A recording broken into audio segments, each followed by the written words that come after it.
The very first dog that I had, his name was Sam. He was very afraid when he came, and he wouldn't even come out of his cage. It took a lot of time, but it happened. He's a different dog. His tail's wagging. He prances around now. He's happy. I think, in a sense, he forgot his past. He's a dog that has gone through so much and has changed drastically. And I know that by seeing that through Sam, nothing's impossible. Nothing is impossible.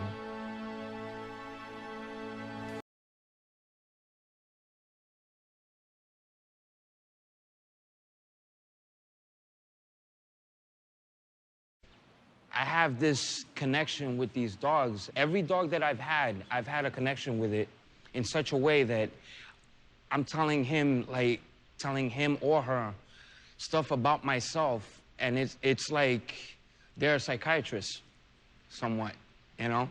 It's funny. They'll look at me and be like, oh, you poor guy. When you're in prison, you gotta put this wall up. Nobody can talk to you. Nobody can mess with you. Bringing a dog into prison does change the mood. It's like a taste of freedom.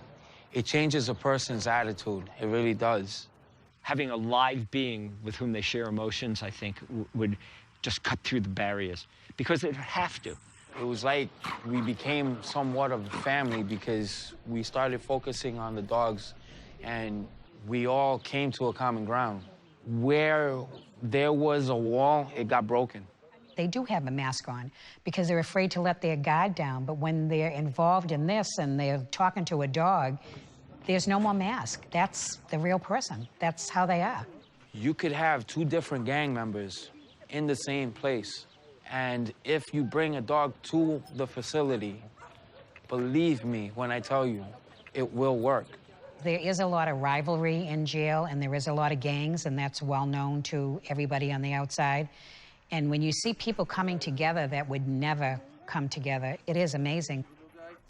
I knew two gang members that were in this specific program. They were two different colors.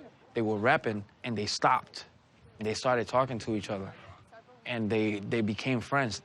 It might be rough at first, but it can work.